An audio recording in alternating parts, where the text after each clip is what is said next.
स्वाम मनु की तीन कन्याओं का विवाह हुआ, 2 पुत्र और हैं, प्रियव्रत और उत्तानपाद। प्रियव्रतो उत्तानपादो शत्रुरूपापते सुतो।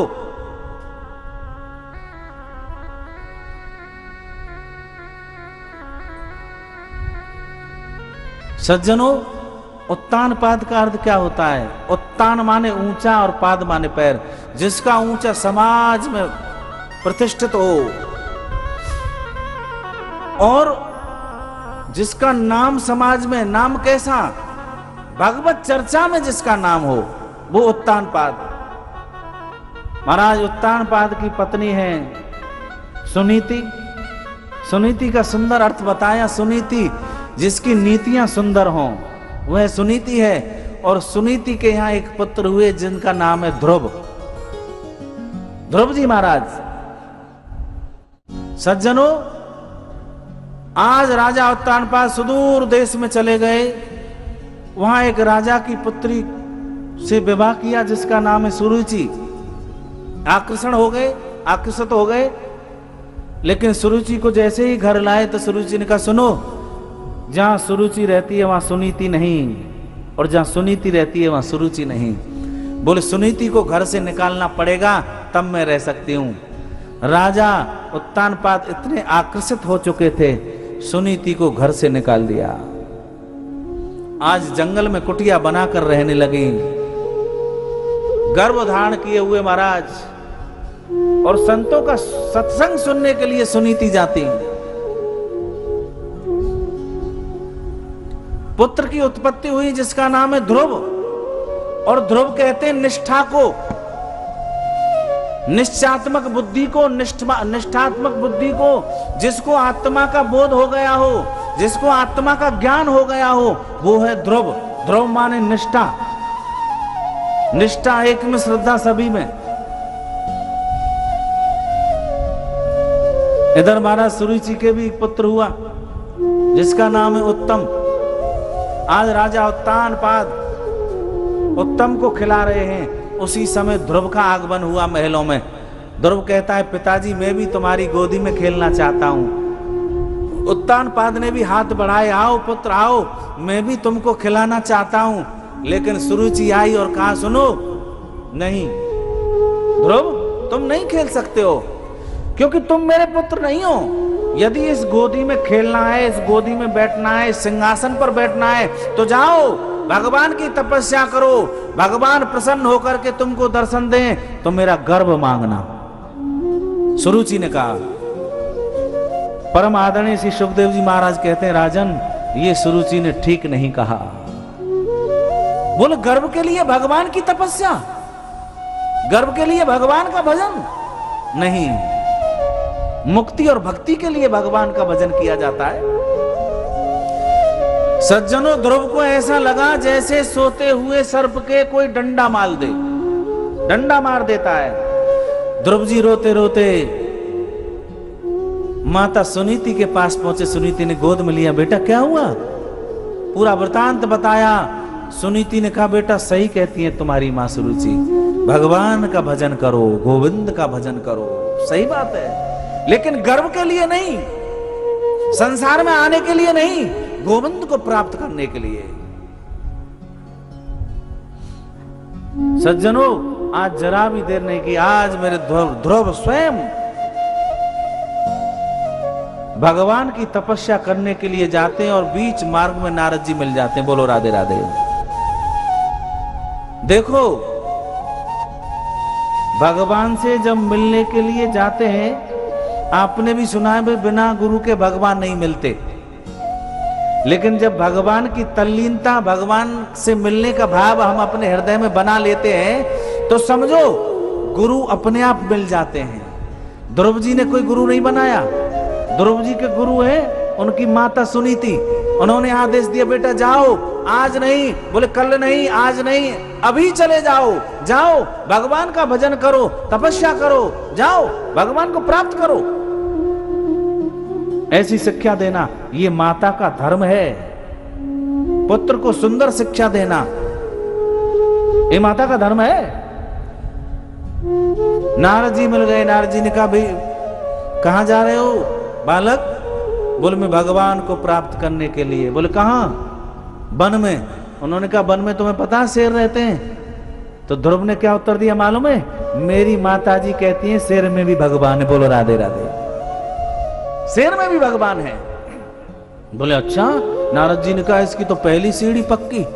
और नारद जी को देखते ही ध्रुव जी ने साष्टांग दंडोत किया। ध्रुव जी कहते मेरी माता ने कहा कोई संत महात्मा मिले तो लंबा लेट करके दंडोत करो, प्रणाम करो। बोले क्या खाओगे? बोले खाने की परवाह नहीं, जो मिल जाएगा सो। बोले ठीक है बेटा, मेरा भी आशीर्वाद है, और मंत्र दे दिया। बोले जाओ वहां जाकर के भगवान का भजन करो। महाराज मधुवन की लताओं में मंत्र का जाप करते हुए ध्रुव जी आज भगवत चिंतन करने लगे। ध्रुव जी गए महाराज तपस्या की, और तपस्या करते करते भगवान ऐसे लीन हुए और मेरे भगवान प्रकट हो गए। भगवान ने कहा वत्स नेत्र खोलो। ध्रुव जी ने नेत्र खोले। ध्रुव जी भगवान की तरफ देख रहे हैं, भगवान ध्रुव जी की तरफ देख रहे हैं। महाराज ध्रुव जी सोच रहे हैं बोलता क्यों नहीं? बोले भगवान सोच रहे हैं कि ध्रुव बोलता क्यों नहीं, और ध्रुव सोच रहे हैं कि भगवान मुझसे कुछ बोलना नहीं आता, मैं क्या बोलूं?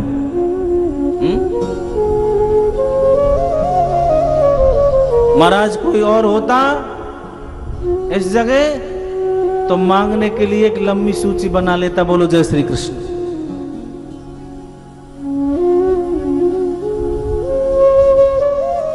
बताओ। लेकिन ध्रुव जी कहते मुझे भक्ति चाहिए और कुछ नहीं। भगवान ने कहा भक्ति तो अनन्यास है, अनायास मिली हुई है। अभी तुमको संसार में रहना है। भगवान ने कहा भक्ति तो अनायास तुम्हारे पास है, मेरी कृपा है। जाओ अभी अभी तुमको गृहस्थ में रहना है, संसार में रहना है। सज्जनों ध्रुव जी लौट करके आए। आज महाराज उत्तानपाद पिता को पता चला कि मेरे ध्रुव ने भगवान को पा लिया।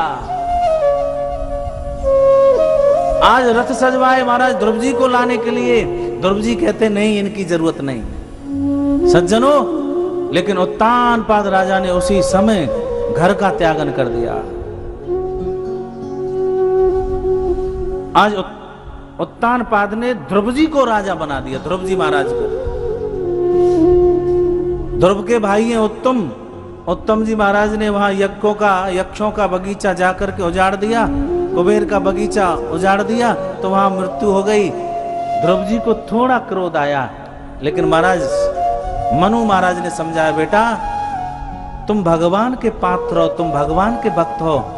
हिंसा के बदले हिंसा नहीं, क्रोध के बदले क्रोध नहीं, क्रोध नहीं करना चाहिए।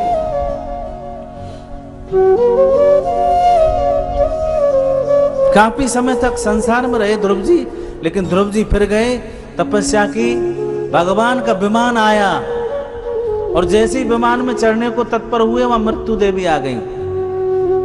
तो पार्षदों ने इशारा कर दिया मृत्यु देवी के सिर पर पाम रख करके रथ पर चढ़ जाओ, विमान पर चढ़ जाओ। क्योंकि मृत्यु देवी कहती है सुनो, चाहे स्वर्ग में जाओ चाहे बैकुंठ में, पहले यहां मरना पड़ता है, क्योंकि मृत्यु लोक है, सभी को मरना पड़ता है। महाराज मकान बनाओ तो पुराना हो जाता है, वस्त्र बनवाओ तो पुराने हो जाते हैं, भोजन बनाओ, रोटियां शाम को बनाई तो सुबह बासी हो जाती हैं। इसलिए पहले मानव को यहाँ मरना पड़ेगा, उसके बाद में जहां जाना है वहां जाओ, पहले मुझे स्वीकार करो। बोले अच्छा। ध्रुव जी ने कहा हम जरूर तुमको स्वीकार करेंगे, अपना सिर जरा नीचे करो। जैसे ही मृत्यु देवी ने सिर नीचे किया, ध्रुव जी ने अपना एक पैर मृत्यु देवी के ऊपर रखा और दूसरा पैर विमान में रख दिया। बोलो राधे राधे। आज ध्रुव जी महाराज ने मृत्यु देवी पर विजय प्राप्त कर ली। बोलो जय श्री कृष्ण। धन्य है ध्रुव जी के लिए। सज्जनों क्योंकि ध्रुव की माता सुनीति ने वही मार्ग बताया था भगवान चिंतन का, भगवत चर्चा का, भगवान के भजन का। और नारद जी ने महाराज मंत्र दे दिया, ओम नमो भगवते वासुदेवाय। उसका निस दिन जाप किया, भगवान की प्राप्ति तो हुई, लेकिन मृत्यु पर विजय प्राप्त कर ली भगवान ने, ध्रुव ने। और भगवान ने ध्रुव के नाम से ध्रुवलोक बना दिया। ध्रुव तारे प्रहलाद बारे, आज भी ध्रुव तारा निकलता है। सज्जनों, यही वंश आगे बढ़ा। ध्रुव जी के पुत्र उत्कल हुए, उत्कल के यहां अंग हुए, और अंग इसी वंश में राजा प्राचीन बरी हुए। बोलो जय श्री कृष्ण।